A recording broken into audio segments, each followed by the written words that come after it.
In game development, there are often two routes developers can follow. They can walk the simple and easy path, creating games and genres and with tools with which they are familiar. And there's nothing wrong with that. As the saying goes, stick with what you know. But oftentimes, a developer can take the long way around, following a road they do not know just to see where it ends up. And infrequently, these developers become trailblazers, and the fruits of their journey is something remarkable.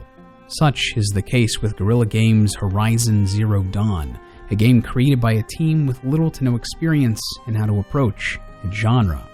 In 2011, after shipping their latest shooter, Killzone 3, Amsterdam-based developer Guerrilla Games looked internally for ideas for their next project. They asked their employees to pitch ideas for new intellectual properties that could enter development for Sony's next-generation console, the PlayStation 4.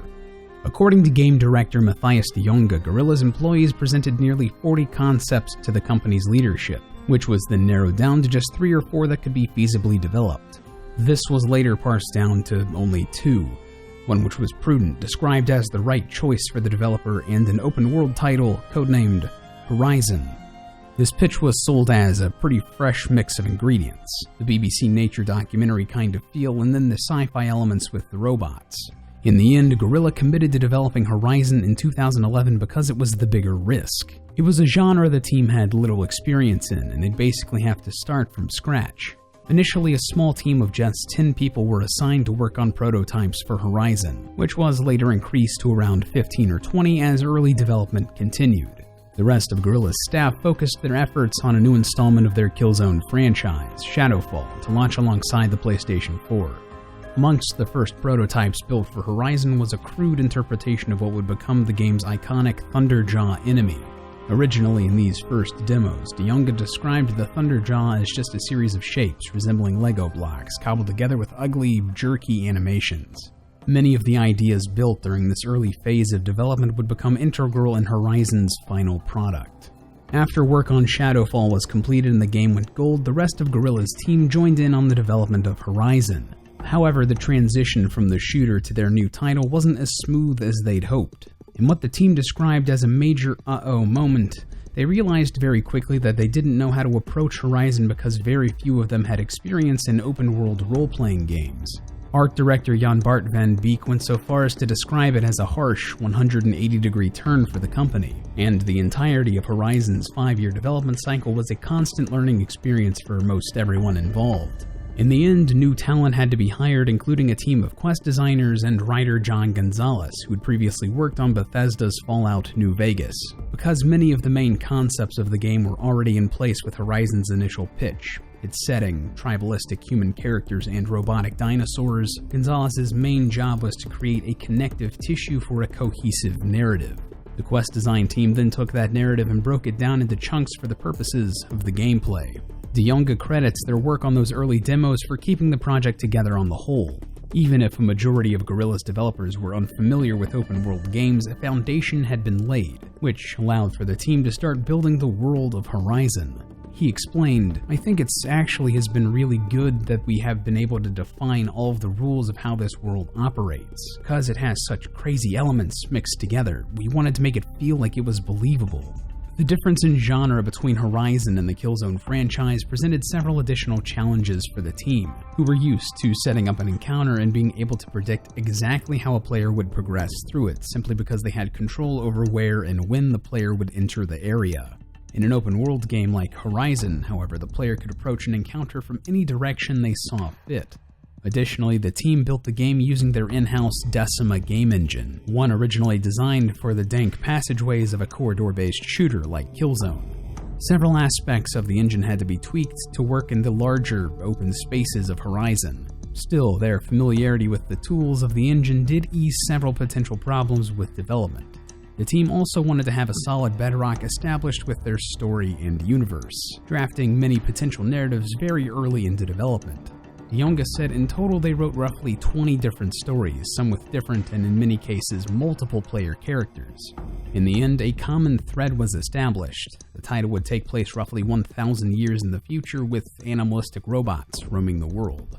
Thematically, the team wanted to push for ideas of primitive tribalism with its human characters. The universe they built was lush, full of beauty and majesty, and they wanted dangerous scenarios to juxtapose that. Producer Mark Norris explained, "What if humanity is not at the top of the life list anymore? What would that feel like? What would that look like?" That drew a lot of the other elements around it. To ensure a somewhat realistic world, Guerrilla's writers consulted with real-life anthropologists in an attempt to predict how human civilization would degrade over a millennia, and to recreate accurate tribalistic societies. Interestingly, despite experimenting with dozens of ideas for playable characters, the team decided to proceed with the main character included with the original pitch for Horizon, a woman named Aloy, voiced by actress Ashley Birch in the title's final release. Because Guerrilla Games had previously worked on combat-centric FPS games like the Killzone franchise, the company's managing director Herman Holst believes that Horizon was filled with incredibly intense combat, something he feels the studio is very good at. Aspects were borrowed from Killzone's mechanics, including the ability to damage certain parts of an enemy's body.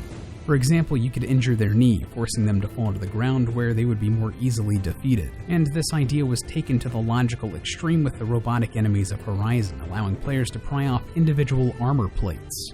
Emphasis was also placed on Horizon's RPG systems. The development team wanted the player to have to build their character up to fully explore the world and face some of the harsher threats in the game.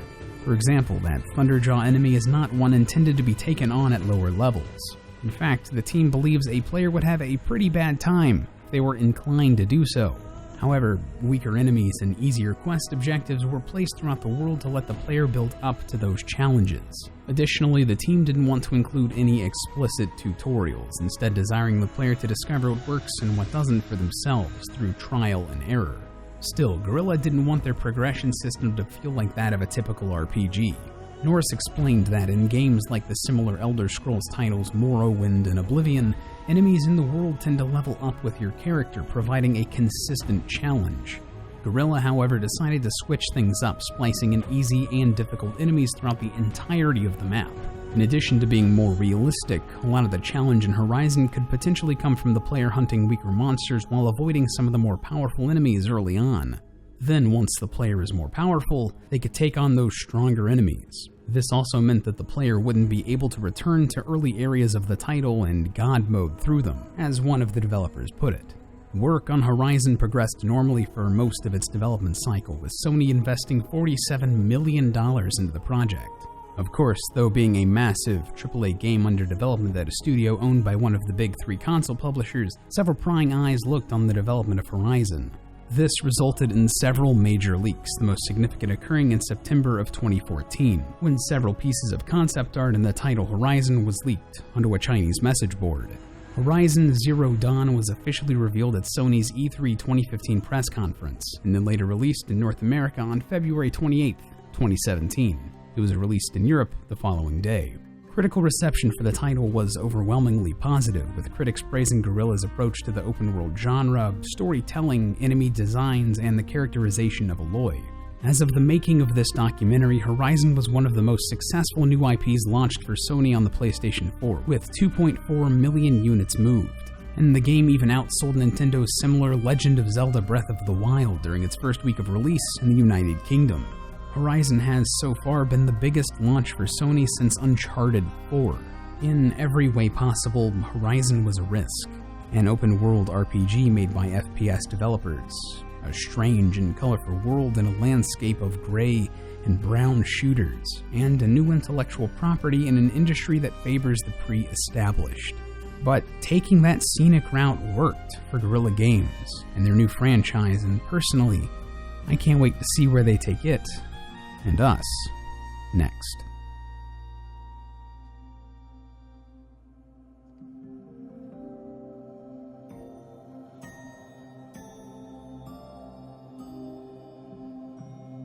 Heyo, thanks for checking out our look back at the development of Horizon Zero Dawn. If you have any suggestions for retrospectives like this in the future, please don't be afraid to comment them below or tweet them at me at ForestFirst. And as always, don't forget to subscribe to the Theorists for more retrospectives, theories, and culture analyses in the future. Got some fun stuff planned this summer. I'm looking forward to it. Now I'm going to go jump in a portal and go research this next video. See you guys next time.